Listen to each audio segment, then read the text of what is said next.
Te damos la bienvenida a Despiertamente, salud mental en tres pilares: ciencia, tecnología y psicoterapia. Este es un espacio organizado por la OWSD, Capítulo Colombia. Bienvenidos. Feliz día para todas y todos. Sean bienvenidos a este café con formación para la OWSD Capítulo Colombia. Estoy muy contenta de compartir con ustedes este espacio de crecimiento, este espacio de formación y reflexión para nuestro bienestar mental.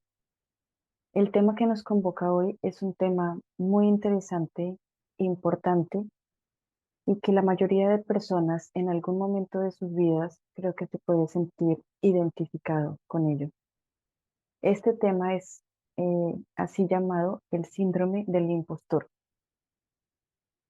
El síndrome del impostor, como vamos a ver, es una experiencia interna, es un sentimiento interno en el cual desconfiamos activamente de los logros que conseguimos en nuestra vida. No estamos convencidos de ser merecedores de lo que tenemos, de los logros que obtenemos, de nuestras habilidades como tal. Entonces, para situarnos un poco en esta diapositiva, podemos ver algunas de las afirmaciones que se escuchan recurrentemente en la consulta. He tenido la oportunidad de atender en psicología clínica a muchas personas, muchas mujeres exitosas en sus carreras que realmente vienen a consulta con algunas de estas afirmaciones que he traído en esta diapositiva. Entonces, ellas explican, claro, soy exitosa, he logrado cierto nivel de éxito, pero puedo explicarlo todo. Puedo explicarte por qué he logrado este logro, este éxito, esta distinción. Entre estas afirmaciones están, esta vez he tenido suerte, pero no sé si la volveré a tener. Realmente no soy lo bastante buena para estar aquí en esta posición. Creo firmemente que se cometió algún error en el proceso de selección. Obviamente estoy en esta posición porque se han sobrevalorado mis capacidades. Lo logré porque le caigo bien al jurado. Si yo puedo, cualquiera puede. Es decir, hay una minimización de nuestras habilidades, de nuestro esfuerzo, y hay una maximización de lo externo, ¿verdad? Todas estas afirmaciones que se ven recurrentemente en la consulta clínica fue lo que notaron dos psicólogas estadounidenses, Pauline Clance y Susan Imes, de la Universidad de Georgia. Estas dos psicólogas estaban trabajando de forma común en su servicio de psicología, en su consultorio, y comenzaron a notar que muchas de las personas que venían a sus consultas traían este tipo de afirmaciones y de sufrimiento interno. Entonces comenzaron a hacer una caracterización porque les pareció intrigante que siendo mujeres exitosas, mujeres con títulos de posgrado, maestría, doctorado, incluso con posiciones como profesoras y profesoras distinguidas, que eran reconocidas por su buena labor, venían a consulta sintiéndose frustradas, sintiendo ansiedad, sintiendo una constante angustia de que en algún momento se iba a descubrir que ellas no eran lo que aparentaban.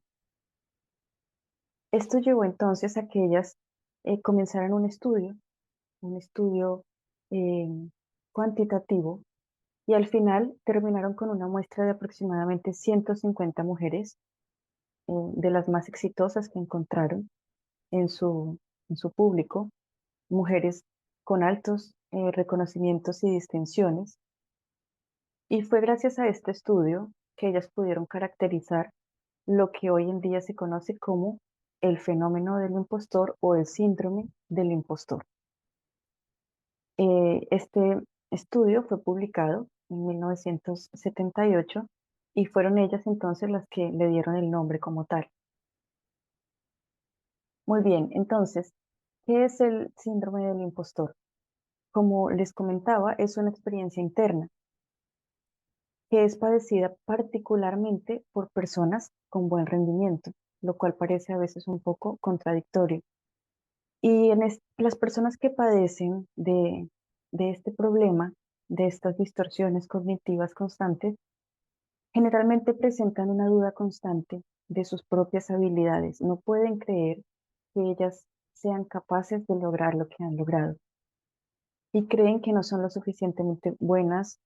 Esto lleva a que ellas al mismo tiempo cultiven una angustia, ansiedad y miedo de ser descubierto como un fraude, de no poder reproducir los logros del pasado, es decir, atribuyen que si esta vez logré un éxito, no lo voy a repetir en el futuro, porque fue suerte.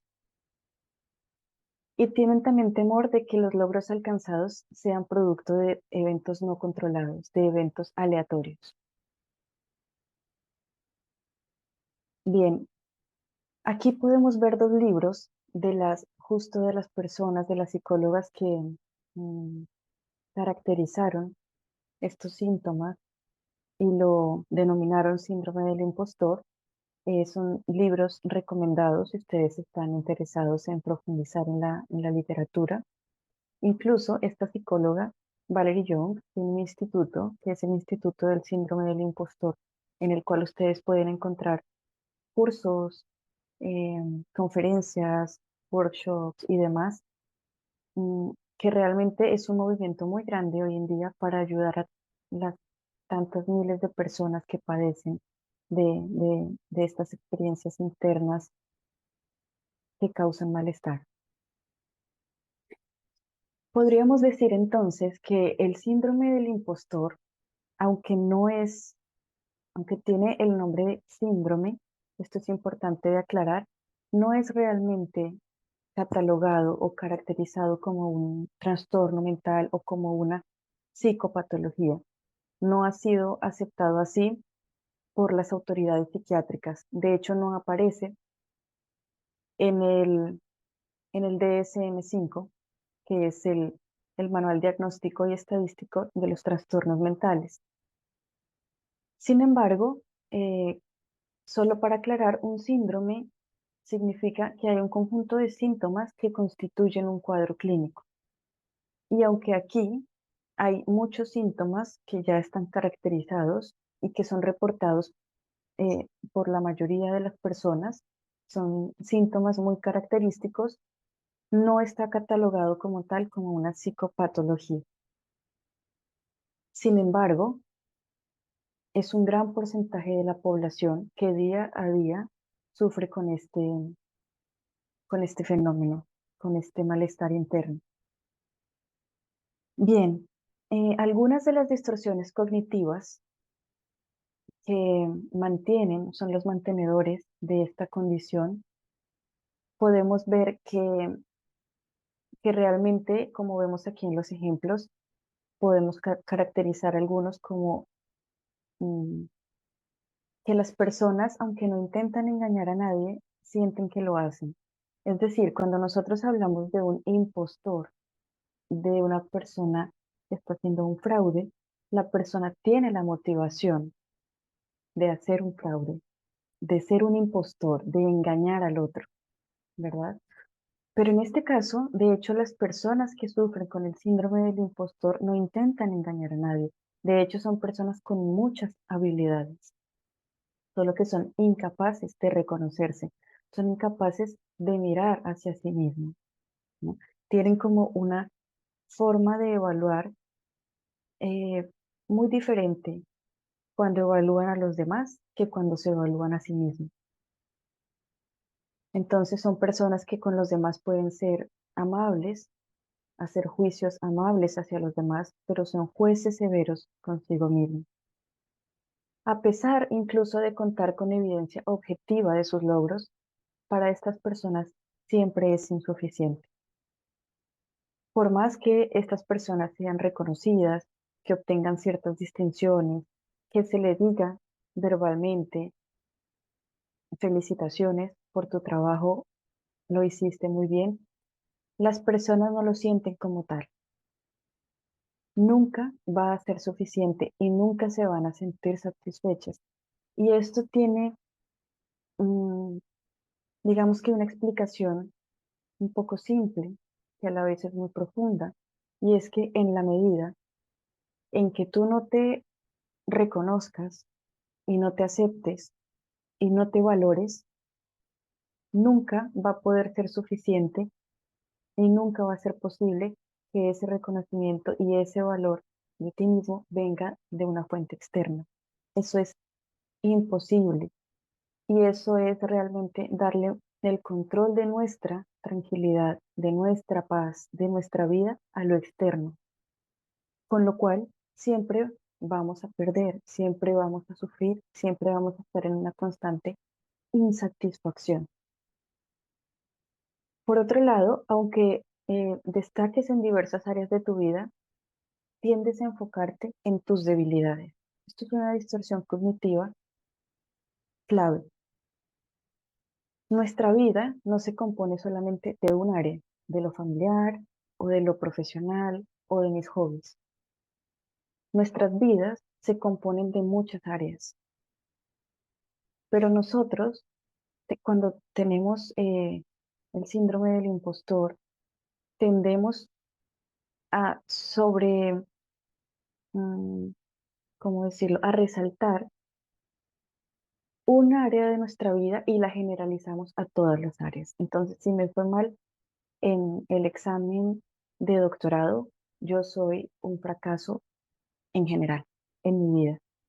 Y esto es una distorsión cognitiva, porque nosotros podemos tener habilidades en algunas áreas y podemos no ser hábiles en otras, lo que nada tiene que ver con nuestro valor. Simplemente a nivel relativo, es decir, en lo que nosotros podemos hacer con nuestras manos, con nuestro cerebro, con nuestro pensamiento, nuestro trabajo, por decirlo así, es obvio que vamos a tener habilidades para algunas cosas y vamos a carecer de habilidades para otras. Otra de las distorsiones cognitivas es el no entendimiento de la probabilidad como tal.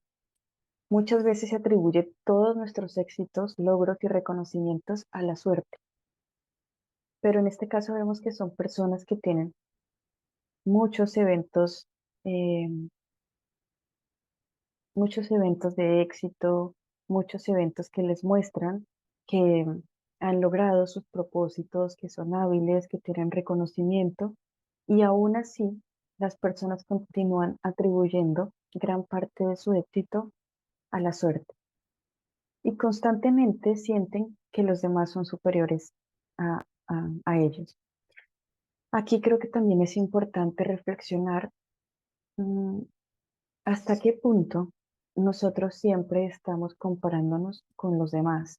Y aquí hay un poco también de una distorsión, porque siempre en el escalón que nosotros estemos en la vida, habrán personas más avanzadas y más atrasadas que nosotros. Habrá personas que siempre van a tener más éxito y menos éxito que nosotros, pero la comparación debería siempre ser con nosotros mismos,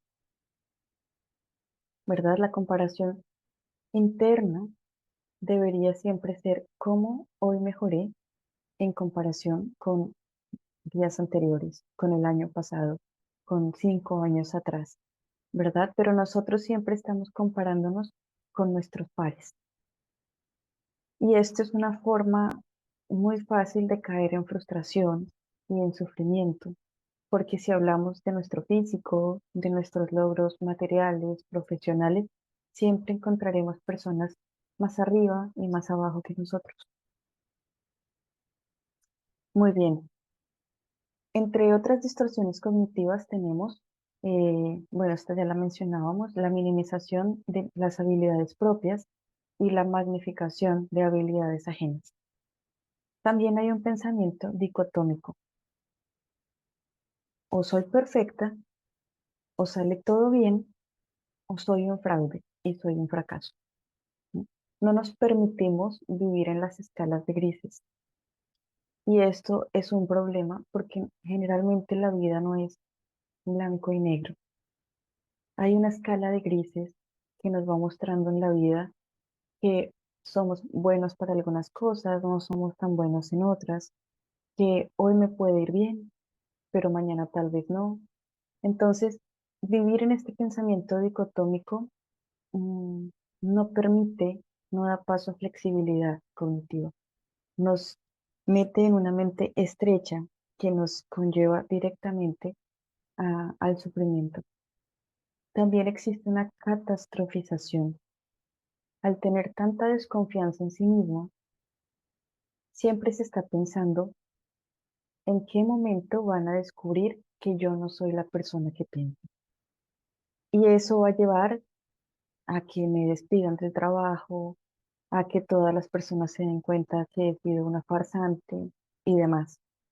Esto nos mantiene en una constante rumiación mental que nos quita la creatividad, que nos hace perder tiempo y que pone toda nuestra energía en un pensamiento en bucle que realmente no lleva a ningún resultado positivo.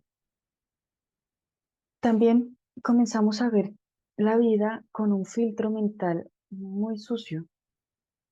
Es como si comenzáramos a ver la vida con eh, con unos lentes de muy baja resolución, como si viéramos todo muy pixelado, porque realmente no somos capaces de ver la realidad, no somos capaces de ver un poco con objetividad todo el esfuerzo que ha habido por detrás de cada logro, todos los estudios que hemos realizado, toda nuestra dedicación.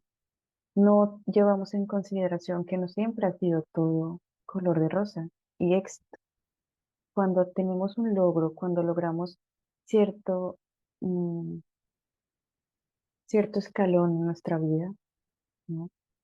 Generalmente viene precedido de muchos errores, de muchas caídas, y justamente el éxito es eso, es llegar a cierto punto después de haber pasado por muchos obstáculos y desafíos. Está, entre otras distorsiones cognitivas, la tiranía del debería. Yo debería ser mejor. Yo debería esforzarme más. Yo debería tener en este momento la posición que tiene esta persona. Yo debería ser perfecto. Yo debería y debería y debería y debería. Y esto nos lleva a tener una vida agitada, convulsa e insatisfactoria. Y está la otra distorsión, y sí.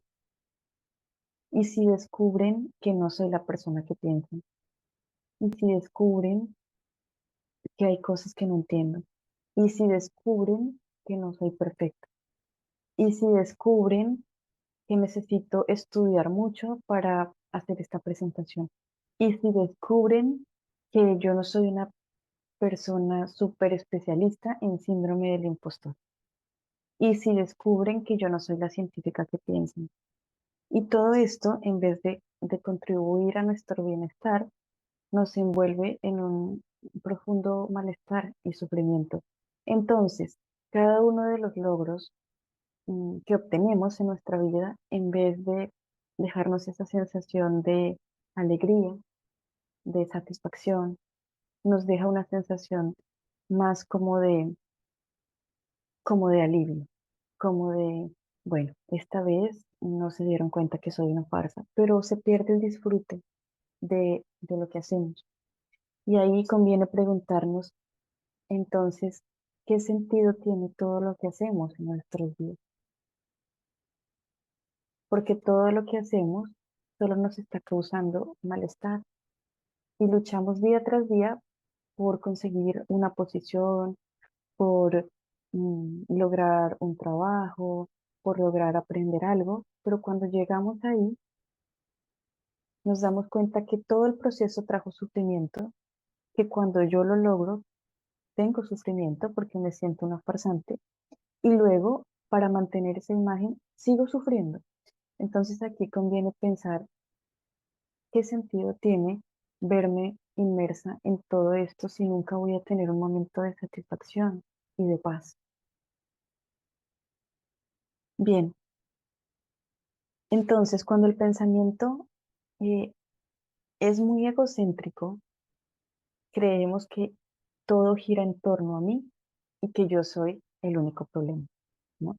Y lo curioso es que todos estamos en lo mismo, todos estamos pensando lo mismo de los otros, todos estamos pensando yo soy una farsa y qué va a pasar cuando todos se enteren. Y realmente las otras personas generalmente se están pensando lo mismo, están teniendo estas mismas reflexiones. Entonces es importante comenzar a salir de estos bucles, hablar con las otras personas, reconocer abiertamente nuestros errores, y no ser jueces tan severos, ni con nosotros mismos, ni con los demás. Algunos datos importantes del síndrome del impostor es que es elevado en minorías étnicas. Algunos estudios muestran que la prevalencia es el doble en mujeres que en hombres. Está positivamente correlacionado con el burnout. Esto aquí es muy interesante porque obviamente eh, cuando las personas se ven inmersas en todos estos pensamientos distorsionados, en todas estas creencias irracionales sobre sí mismas, uno de los métodos de compensación que utilizan es el, el trabajar en exceso, ¿no? Lo que llaman el adicto al trabajo. Y esto lleva a que las personas se metan mucho en sus trabajos, en sus labores, porque quieren tratar de tapar hasta el más mínimo error para no ir a ser detectadas, para que todo siga bien. Y esto lleva a que las personas sufran de una fatiga crónica, a que tengan pérdida motivacional sobre lo que están haciendo y haya una eh, disminución de su productividad.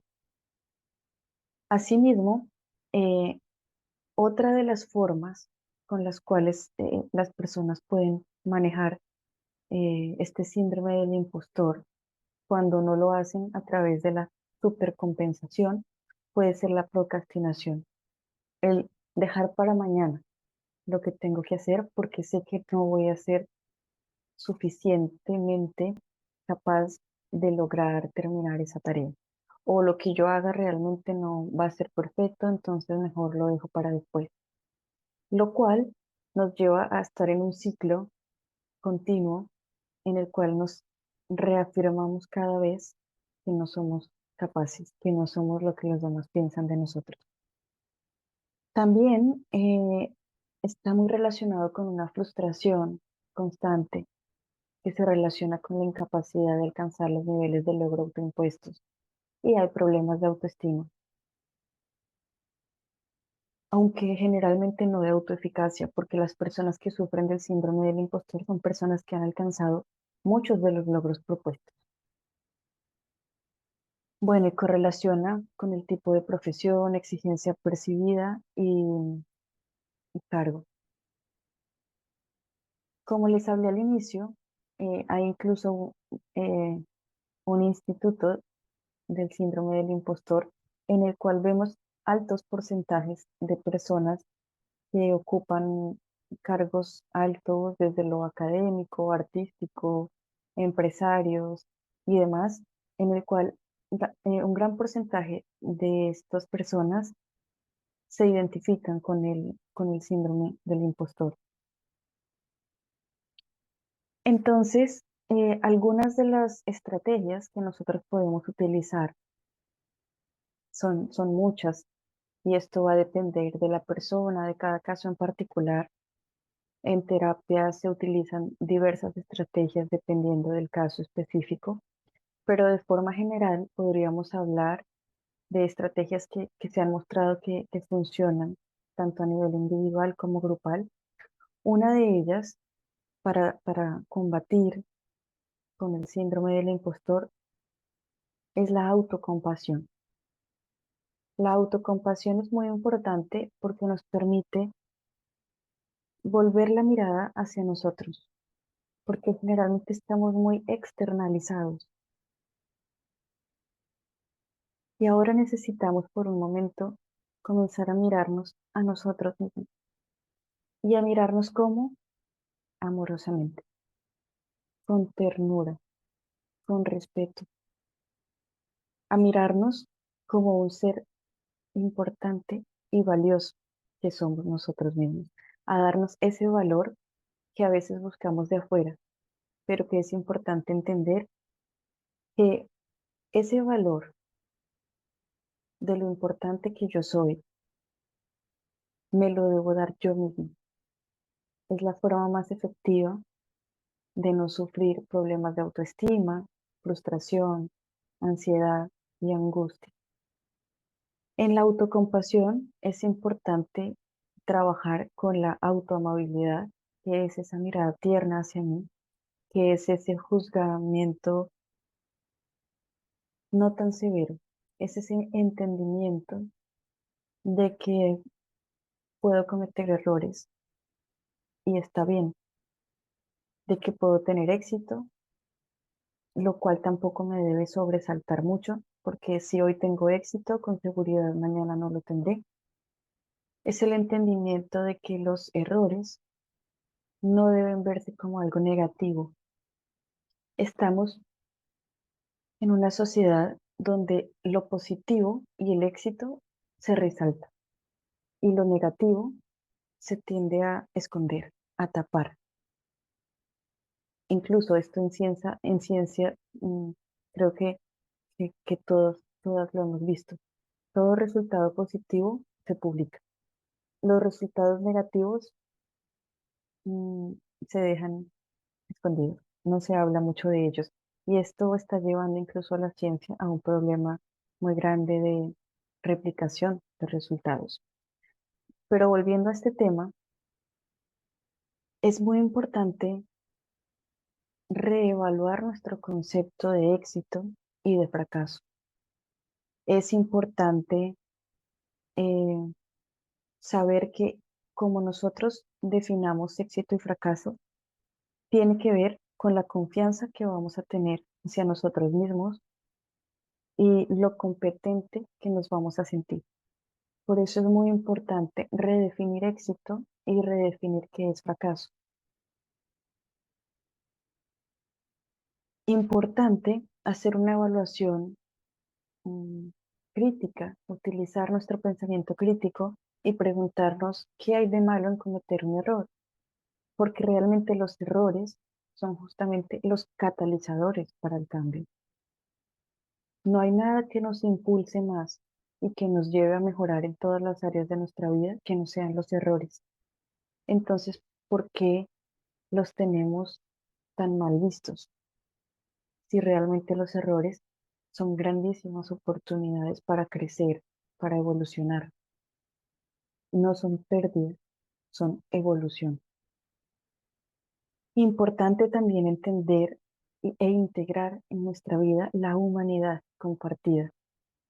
Esto quiere decir que todos, al igual que yo, podemos cometer errores, que la vida es cambio, que no todo nos va a salir siempre bien o mal, que el éxito no quiere decir que tengo que ser perfecto, porque la perfección no existe.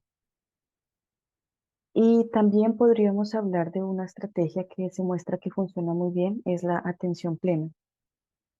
La atención plena nos lleva a estar en el momento presente, a disfrutar de lo que hacemos, a ser conscientes de que debemos hacer las cosas lo mejor que podemos con las condiciones en las cuales nos encontramos, pero el éxito de nosotros debe radicar en hacer lo mejor que podemos en las circunstancias que tenemos. No tiene nada que ver con el resultado como tal. Eso es muy importante que quede claro. Nosotros hacemos lo mejor que podemos y esa debe ser nuestra medida de éxito. El resultado muchas veces no depende solo de nosotros, depende de lo que hacemos y de muchos otros factores, por lo cual no depende 100% de nosotros. Eso es importante tenerlo claro para tener una medida más objetiva de la forma en cómo nos juzgamos a nosotros mismos. Y hacer el ejercicio de no identificarnos con nuestros pensamientos, de ver los pensamientos como nubes, como las nubes del cielo que pasan, llegan, pasan y se van. Y a la misma vez desidentificarnos con todas las etiquetas que nos hemos autoimpuesto y que nos ha impuesto la sociedad, nuestra familia y demás. Es decir, en la medida en que yo me identifico mucho con mi papel de científica que ha publicado en las mejores revistas, eso ejerce una presión en mí de no bajar de nivel. Pero en la medida que yo me desidentifico y entiendo que a nivel base lo que yo soy es un ser humano, está aprendiendo en todas sus áreas, en esa medida voy a tener más frescura y más ligereza para pensar menos y vivir más. Entonces, luego de esta pequeña charla, que espero haya sido de su agrado, viene la hora de reflexionar. Y para este café con formación he propuesto algunas preguntas para discutir. ¿Por qué creen ustedes que el síndrome del impostor es más común en minorías étnicas y en mujeres? ¿Creen que existe una diferencia en términos de exigencia laboral sin considerar oportunidades entre hombres y mujeres? ¿Por qué no podemos reconocer nuestros propios éxitos? ¿Cuál es la experiencia de sus vidas para compartir? ¿Cómo defines tu éxito? ¿Cuál consideras que es el nivel máximo de éxito posible y dónde crees que te encuentras tú? En relación a tu deseo de éxito, ¿cuánto de ello proviene realmente de ti? ¿Y cuánto del éxito que tú deseas es influenciado por las expectativas de los demás? ¿Cómo te relacionas con la pérdida y cómo percibes los errores? ¿Por qué crees que las personas con mayores responsabilidades y cargos altos sufren más del síndrome del impostor? Y por último, si te identificas con el síndrome del impostor, ¿cuánto ha afectado tu vida diaria, tu autoestima y tus relaciones con los demás?